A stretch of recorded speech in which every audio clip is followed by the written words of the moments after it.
আর প্রিয় প্রতিষ্ঠান দারুস সুন্নাহ মডেল মাদ্রাসা।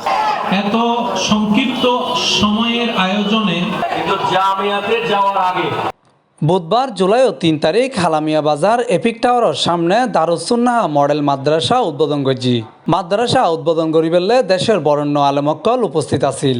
মাদ্রাসার সাফল্য কামনা করিয়ে সৈয়দ মুকাররম বাড়ি হয় দারুস সুন্নাহ মডেল মাদ্রাসা এত সংক্ষিপ্ত সময়ের আয়োজনে এত বিশাল একটি আয়োজন হবে, সেটা রবের রহমত ছাড়া কখনোই সম্ভবপর নয়। এই কথাই পৃথিবীর কোনো সুস্থ মানুষের জীবনে। আরও বক্তব্য রাখে সৈয়দ হাসান আল্লাহ জাহারি। যাদের প্রচেষ্টা এই দারুস সুন্নাহ মডেল মাদ্রাসার আমি তারারে মোবারকবাদ জানের। এড়ে ইসলামী শিক্ষা পাইব, সাথে সাথে সাধারণ শিক্ষা পাইব, সকল শিক্ষা একই এরে অনর সন্তান মানুষ হইব এবং শিক্ষিত হইব। এ সময় আরও বক্তব্য রাখে মাওলানা জয়নাল আবেদিন আল কাদরি।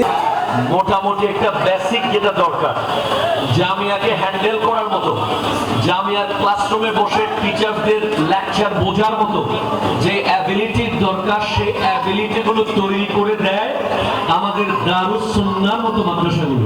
সভাপতি করে আলহাজ মোহাম্মদ ইউসুফ সাহেব। এ সময় তিনি হয় ওনারা কোরআন শরীফ তো উড়িয়ে নেয়, পড়া উড়িয়ে নেয়, ওর মা বাবার লেখা দোয়া করবে। না তো খুব আনন্দ লাগে ওর হতাইয়েন। মাদ্রাসা প্রতিষ্ঠা পরিচালক মাওলানা মোহাম্মদ আরিফুর রহমান আল কাদরি হয় আসলে এই প্রতিষ্ঠান দেওয়ার উদ্দেশ্য একখান মদিনা আল্লাহ রসুলের রাজীকরণ এবং বিশেষ করে এই কালামিয়া বাজারের মুরু তাই চাইছি প্রতিটা মানুষের অন্তরত কোরআনের আলোকিত আলহামদুলিল্লাহ আজ উদ্বোধন বেগুনের হাজ একখান রিকোয়েস্ট থাকিব আর বেগুনে হাজ দিলে দোয়া করিবেন।